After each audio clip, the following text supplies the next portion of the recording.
Viewers, welcome to another new video.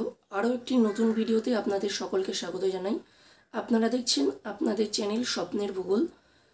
আপনারা যারা চাকরির পরীক্ষার্থী আছেন, চাকরির এক্সপিরিয়েন্স আছেন, আপনারা সকলেই জানেন যে আগামীকাল পিএসসি পাবলিক সার্ভিস কমিশন তাদের একটি ক্যালেন্ডার নোটিশ আকারে প্রকাশ করেছেন, যেখানে পিএসসি যে সকল পরীক্ষাগুলি কন্ডাক্ট করে থাকেন সেই সকল পিএসসির যে সকল পরীক্ষাগুলো আছে তারা কবে নেবেন এবং total candidate number of candidate কত আছেন তারা প্রকাশ করেছেন।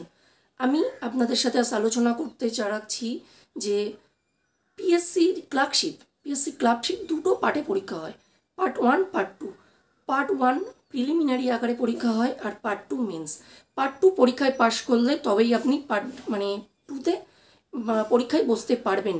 এবং এক্ষেত্রে বলে রাখি, পার্ট 1-এ যে পরীক্ষাটি হয়, পার্ট 1-এর পরীক্ষাটি শুধুমাত্র পাস মার্ক এটা কিন্তু নয়, পার্ট 2-এ সেটি অ্যাড হয়। সুতরাং এখানে পার্ট 1টা যথেষ্ট গুরুত্বপূর্ণ পার্ট 2-এর জন্য, অ্যাকচুয়ালি আপনার চাকরি পাওয়ার ক্ষেত্রে ততটাই গুরুত্বপূর্ণ। এবার আমি আপনাদের সাথে আলোচনা রাখতে চাই যে পার্ট 1 কত মার্কস পেলে আপনি পার্ট 2-এর জন্য এলিজিবিলিটি পার্ট 2-এ আপনি বসতে পারবেন। বহুল চর্চিত একটি বিষয়, আপনারা অনেকে জানতে চাইছিলেন যে পার্ট 1 কত পেলে আমি পার্ট 2-এর জন্য এলিজিবল হব। আমি পরবর্তীতে পার্ট 2-এর আলোচনাটাও রাখবো।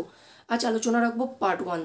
দেখুন, 2019 শেষ পরীক্ষা হয়েছিল পিএসসি ক্লার্কশিপ, আবার 2024 5 বছর পর এই পরীক্ষাটিতে আবার অনুষ্ঠিত হতে চলেছে।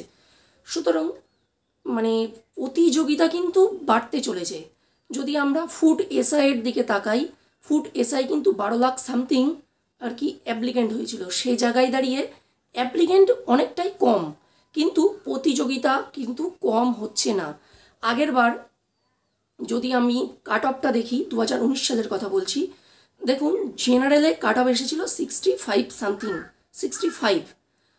এবং ওবিসি এতে যদি দেখি আমরা 43। কি আপনি যদি ওবিসি ক্যান্ডিডেট হন তাহলে আপনাকে সর্বনিম্ন 43 পেতে হবে, তাহলে আপনি সেকেন্ড পার্ট পার্ট 2-এর জন্য এলিজিবিলিটি। জেনারেলদের ক্ষেত্রে ইউআরদের ক্ষেত্রে আপনি যদি 60 পান, সর্বনিম্ন যদি আপনি 60 পান, তাহলে আপনি পার্ট 2-এর জন্য এলিজিবল। আপনি বেশি পেলে ভালো। এক্ষেত্রে একটা কথা বলে রাখি, আপনি যত বেশি মার্কস ক্যারি করে রাখবেন তত আপনার পরবর্তীতে চাকরি পাওয়ার ক্ষেত্রে অনেকটা অ্যাডভান্টেজ থাকবে। আসি এবার ওবিসি বিতে। ওবিসি বি আসে এখানে 45 নয়, ওবিসি বি 56 সামথিং বা 56। টোটাল যে মার্কস এসেছিল 56 সর্বনিম্ন। যদি আপনি 56 পান, আপনি যদি একজন ওবিসি ক্যান্ডিডেট হন ও আপনি যদি 56 পান, তাহলে আপনি পার্ট 2-এর জন্য এলিজিবল। আরও একবার বলি, এটা কিন্তু শুধুমাত্র আমি পার্ট 1-এর কথা বলছি। এবার আসি আমরা এসসিতে 48 সামথিং, এসটি 27 কি 28 সামথিং। এই ছিল 2019 সালের কাট অফ। এখান থেকে আমরা একটা স্বচ্ছ ধারণা পেতে পারি যে 2024-এ এসে দাঁড়িয়ে কাট অফ কত যেতে পারে। দেখুন, একটা বিষয় আমি ভিডিও বানাচ্ছি, আমি যেমন এই বিষয়টাতে স্পষ্ট পরিষ্কার, আপনারাও পড়াশুনো করছেন, আপনারাও কিন্তু এই বিষয়ে খুবই পরিষ্কার। অবশ্যই আমার সাথে সঙ্গতি থাকলে কমেন্টে জানাবেন। দেখুন, দীর্ঘদিন পরীক্ষা হয় না, রাজ্যে দীর্ঘদিন পরীক্ষা না হওয়াতে সবাই কিন্তু আমরা প্রিপেয়ার পরীক্ষা বসা নিয়ে। আর ক্লার্কশিপটা অনেকেরই টার্গেট যে ক্লার্কশিপটা আমি পাশ করব। সুতরাং কাট অফ কিন্তু হাই হবে। 65টা আমি আপনাকে বলে রাখি, মিনিমাম 12 থেকে 13 নাম্বার বাড়তে চলেছে। এটা 65 + 12 এখানে ধরে রাখুন 67 থেকে 80 ধরে রাখতে হবে। যদি আপনি পান তো চোখ বন্ধ করে আশা করা যেতে পারে আপনি পার্ট 2-এর জন্য এলিজিবল, পার্ট 2-এর জন্য প্রিপারেশন নিতে পারবেন। এরপরে আমি ওবিসিতে আসি। ওবিসি 43 না, ওবিসি এ হলো 43 আর ওবিসি বি হলো 56।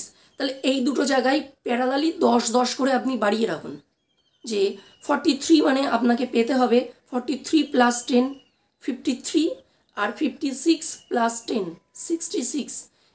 এই নাম্বারভাবে। আর এসসি এসটিদের জন্য অনেকটাই সুবিধা আছে, আপনারাও একই রকমভাবে 10-12 করে বাড়িয়ে যদি সেই অনুপাতে পড়াশোনাটা চালু রাখেন, তো আমি মনে হয় যে আপনি পরবর্তীতে এগিয়ে যাওয়ার সুযোগটি পাবেন, মানে চাকরির ক্ষেত্রে এলিজিবল আপনার থাকবে এবং আপনি পরে অনেকটা এগিয়েও থাকছেন সে বিষয়ে। এই ছিল আপনাদের দেয়া তথ্য। আর আরেকটা কথা বলে রাখি, সিলেবাস মানে কন্টেন্টে আছে সিলেবাসের বিষয়টি, আমি সিলেবাসটা একটু আপনাকে ধারণা দিয়ে রাখি। দেখুন, এখানে যে বিষয়টি থাকে জেনারেল নলেজ থাকে, ম্যাথ থাকে আর ইংলিশ থাকে 40, 30, 30। কেমন? এখানে জিকে থাকে আর কি জেনারেল যে অ্যাওয়ারনেস 40 মার্কস থাকে, ইংলিশ থাকে 30 আর ম্যাথ থাকে 30। একটা বিষয় আপনাকে পরিষ্কার করে দিই যে এখানে ম্যাথ ইংলিশের মানে ইংলিশ এবং আপনার জেনারেল অ্যাওয়ারনেস এই দুটো জায়গা আপনাকে পাশ করাবে, ঠিক আছে? দেখুন, ম্যাথ কিন্তু একেবারে ইজি হয় না। এখান থেকে ম্যাথ শুধু অ্যারিথমেটিক থাকে না, আপনাকে অ্যালজিব্রা মানে বীজগণিতের কিছু প্রশ্ন থাকে, ত্রিকোণমিতির প্রশ্ন থাকে, শর্ট প্রশ্ন, মানে খুব জটিল প্রশ্ন হয় না, কিন্তু এগুলো থেকে প্রশ্ন থাকে। আপনারা শুধু অ্যারিথমেটিক না, এই বিষয়গুলোকেও একটু নজর রাখবেন।